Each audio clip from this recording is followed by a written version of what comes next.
Welcome to yet another manga review, chapter 171 of Kimetsu no Yaiba. Now let's just start with Genya. Genya, I've got to say, personally, I feel like he's the least interesting of the Five Senses crew.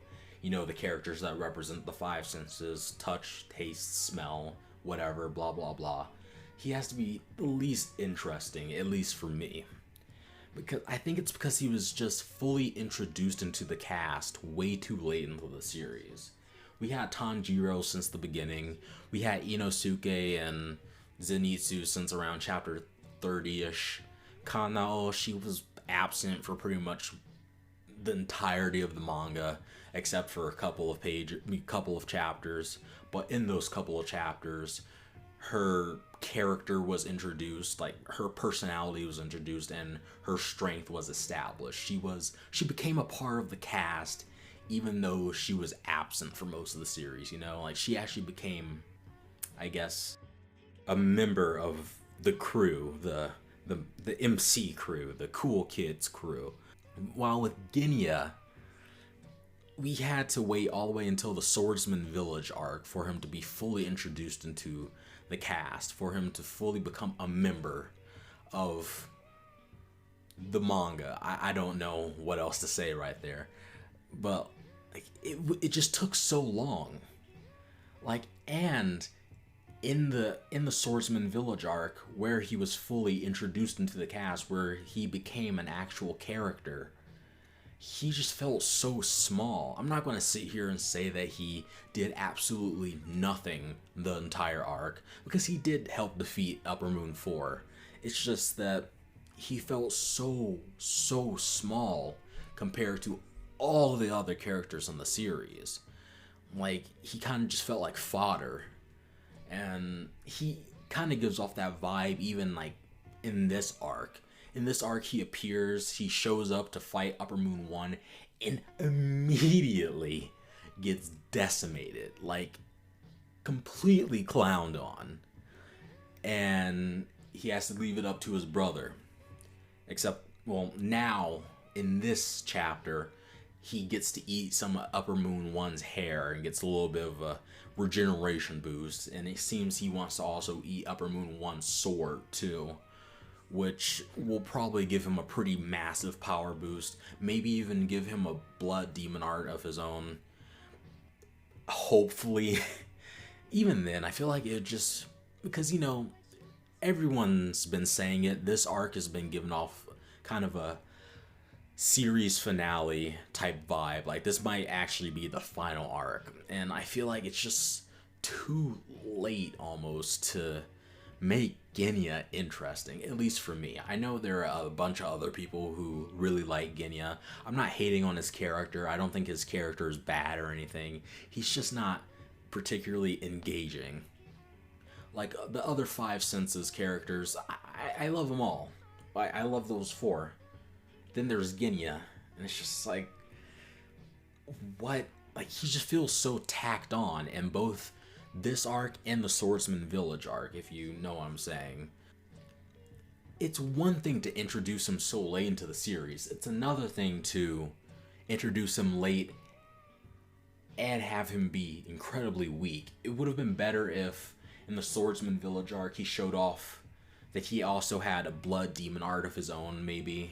I don't know. I just feel like he should have been introduced a little bit stronger, if that makes sense. I'm not sure if I'm making sense right now. I just feel like he's a level 5 fighting alongside level 50s and level 100s.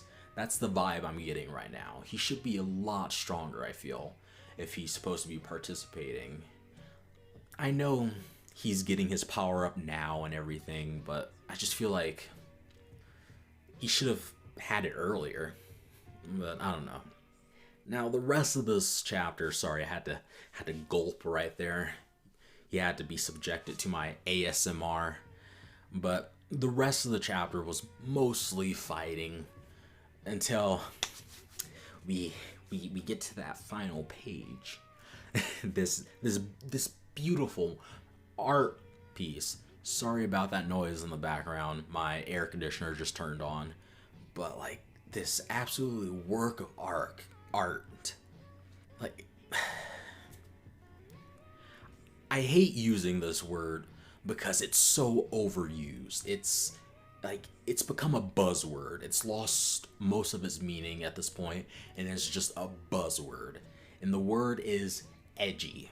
Now, edgy doesn't mean bad right now. I'm just pointing out that it gives off that middle school edgy vibe, you know? It gives off that Shadow the Hedgehog vibe. Muscular shirtless demon man with 6 eyes, fire tattoos, a katana that has eyes and veins on it, and the katana has fucking katanas growing out of it. Like, it's giving me those middle school edge vibes. It's giving me that Yulkiora Segunda Etapa vibe. It's giving me that Vasta Lord Ichigo vibe. It's giving me that Four Tails Naruto vibe, you know? That just middle school edge. Like, I dare you to listen to the opening theme to the Shadow of the Hedgehog game, I Am All of Me. Listen to that song while looking at that final page. I dare you to do that and then come back and tell me that you don't see it.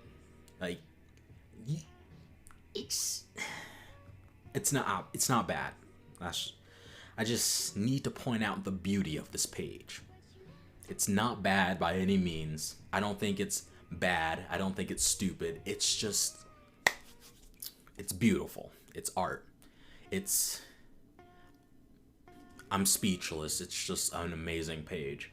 But I think I need to actually be a somewhat good reviewer and acknowledge that the pillars are screwed right now. Like, Rock Pillar and Wind Pillar are absolutely screwed. Like, Upper Moon 1 hasn't even used his Segunda Etapa yet. If you haven't read Bleach before, you probably have no idea what I'm talking about, but if you have, you know what I'm talking about. The Segunda Etapa, that Yulkiora bullshit, where it's just like, oh man, I've got a second transformation. We all know what's going to happen with Upper Moon 1. He's going to whip out something even crazier than sword that grows more swords.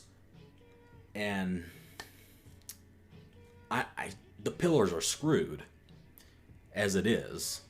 Now, this really makes me wonder how this arc, like how this fight is going to pan out. Because I really don't want Tanjiro to just show up and all of a sudden the fight goes from hopeless to actually a chance of winning, if that makes sense. I just don't want Tanjiro to come in and just save the day. He's heavily wounded. He hasn't even mastered the see-through world yet. I'm not sure if he was ever mentioned whether he's fully like mastered Dance of the Fire God to the point where he can just use it without tiring his body. I don't think it's been mentioned recently whether that still happens to him or not. But he's too weakened. I feel like even if with Genya helping him, Genya and his new power-up that he's about to get, this shouldn't be a possible battle. I don't see how Tanjiro could possibly win this. Because Upper Moon 1 is in peak shape right now. The most damage he's taken is getting his ear cut off. It just seems too impossible. We don't need Tanjiro getting another power-up already within like the span of an hour in universe. Like, he's already gotten the see-through world. Ideally, Upper Moon 1 and Muzan and I guess Upper Moon 4, the ukulele lady, I don't know what the hell that thing's called. Ideally, they run away and the series continues for a couple more arcs. I'd like that. I think everyone would like that. Because I don't think many people are enjoying the idea that this is the final arc. All in all, though, it was a pretty good chapter. Nice little fight. I guess we're getting some Genya development, which I guess is cool. And you already know I absolutely fucking love that final page. That is enough to make this chapter 10 out of 10 for me. But yeah, great chapter. Alright, that was the end of the video. If you got this far, thank you. Sorry if I was very all over the place in this review. I'm very hyped up. I've had about 4, I think, cups of espresso. So I'm kind of everywhere at once right now. I think I am ascending to a different dimension. I'm not sure. But thank you for making it this far. If you like the video, like it. If you really like the video, subscribe. And if you really like the video, share it with someone else so that they can watch it.